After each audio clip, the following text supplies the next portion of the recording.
think we all have passions, and you don't get to choose them. They pick you, but you have to be alert to them. You have to be looking for them.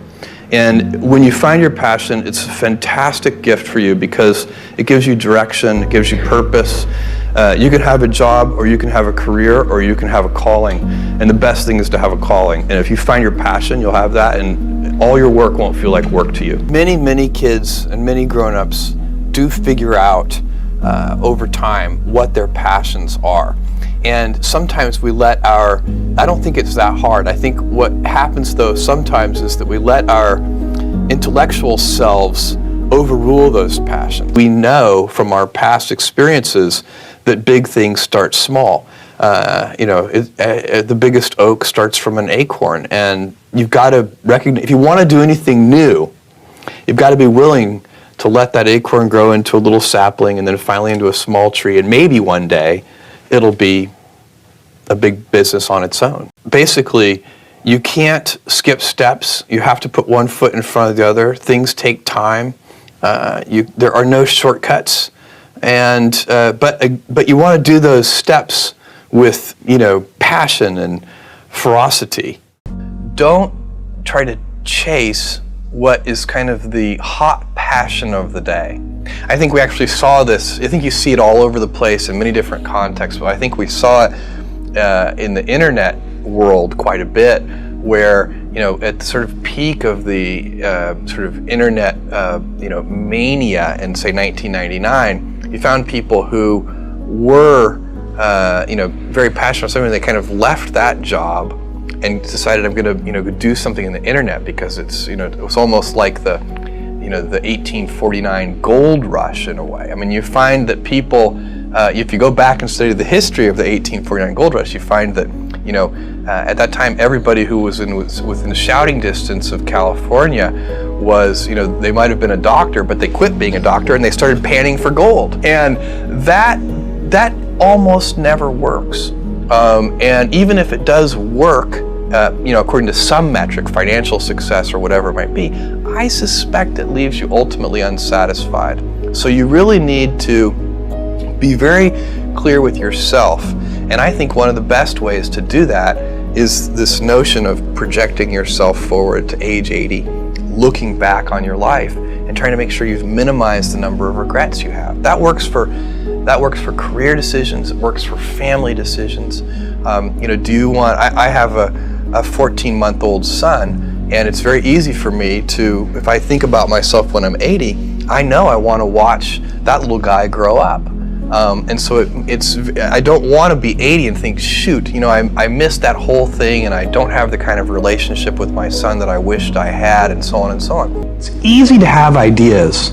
It's very hard to turn an idea into a successful product. There are a lot of steps in between, and it takes persistence, relentlessness. So I always tell people who are, who think they want to be entrepreneurs, you need a combination of stubborn relentlessness and flexibility. And you have to know when to be which. And basically you need to be stubborn on your vision, because otherwise it'll be too easy to give up. But you need to be very flexible on the details, because as you go along pursuing your vision, you'll find that some of your preconceptions were wrong, and you're going to need to be able to change those things. So I think taking an idea successfully all the way to the market and turning it into a real product that people care about and that really improves people's lives is a lot of hard work. You need to be nimble and robust. So you need to be able to take a punch, and you also need to be quick and innovative and doing new things at a high speed. That's the best defense against the future. And you have to always be leaning into the future. If you're leaning away from the future is going to win every time. Never, ever, ever lean away from the future. Big successes compensate for dozens and dozens of things that didn't work. So, bold bets, AWS, Kindle, Amazon Prime, our third-party seller business, all of those things are examples of bold bets that did work, and they pay for a lot of experiments. I've made billions of dollars of failures at Amazon.com. Literally billions of dollars of failures. What really matters is companies that don't continue to experiment, companies that don't embrace failure, they eventually get in a desperate position where the only thing they can do is make a kind of Hail Mary bet at the very end of their corporate existence. I had some family role models, and I had some other people, some sort of historical role models that I really looked at too. So certainly my grandfather was a serious role model for me. I just had spent so much time. I think you learn different things from grandparents than you learn from parents. I would encourage anybody to try to spend time not only with their parents but with their grandparents. I also had two people I always would read about, and were Thomas Edison and Walt Disney. Those were sort of my two, biographical heroes. I've always been interested in inventors and invention, and Edison, of course, just for a little kid and probably for adults too, I still feel this way at least, is not only the symbol of that, but the actual fact of that, the just incredible inventor. And I've always felt that there's a certain kind of important pioneering that goes on from an inventor like Thomas Edison. And then Disney was a different sort of thing. He also, a real pioneer and an inventor and doing new things, but it seemed to me that he had this incredible capability to create a vision that he could get a large number of people to share, because the things that Disney invented, like Disneyland, the theme parks and so on, they were such big visions that no single individual, unlike a lot of the things that Edison worked on, no single individual could ever pull them off. And Walt Disney really was able to get a big team of people working in a concerted direction. There's no lack of adversity, and by the way, that's good, because it's what teaches us how to get back up. You fall down, you get back up. It always happens. I guess my advice on adversity and success would be to be proud not of your gifts, but of your hard work and your choices. So, you may be, the kinds of gifts you get, you might be really good at math. It might be really easy for you. That's a kind of gift. But practicing that math and taking it to the next step, that could be very challenging and hard, and take a lot of sweat.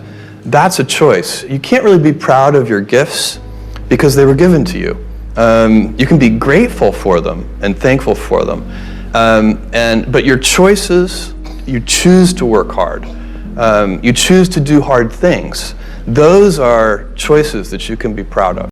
So I guess another thing that I would recommend to people is that they always take a long-term point of view. And I think this is something about which there's a lot of controversy. There's a lot of people, and I'm just not one of them, believe that you should live for the now. I think what you do is you think about the great expanse of time ahead of you and try to make sure that you're planning for that in a way that's going to leave you ultimately satisfied. So this is the way it works for me. And everybody needs to find that for themselves. So I think there are a lot of paths to satisfaction, and you need to find one that works for you. I think probably our most important piece of intellectual property is our brand name. And I think people, and I think this is very important for anybody who's going to start a company or market an invention to understand, is that brands for companies are like reputations for people. And reputations are hard-earned and easily lost.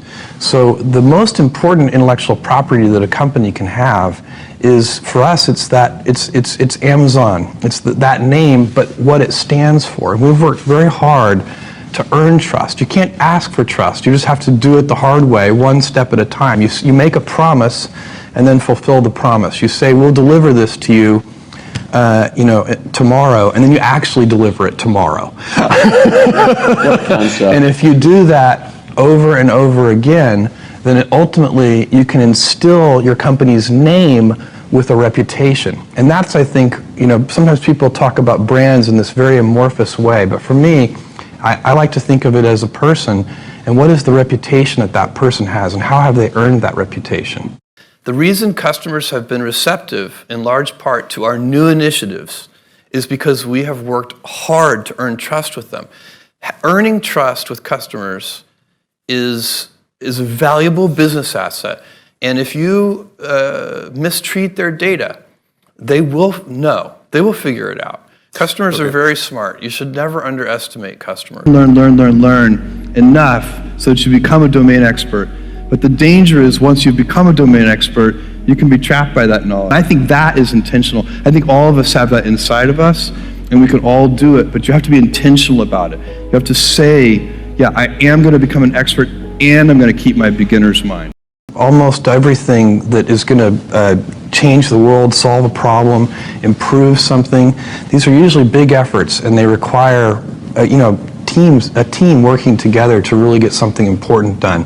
And that has been the story of Amazon.com. At every step along the way, we've had a team here that is making this work. I mean, I don't know, even at the smallest scale, you have to figure out how to get help from your friends, from your family members, from people that you can hire in those early days. I think without that, it would never work.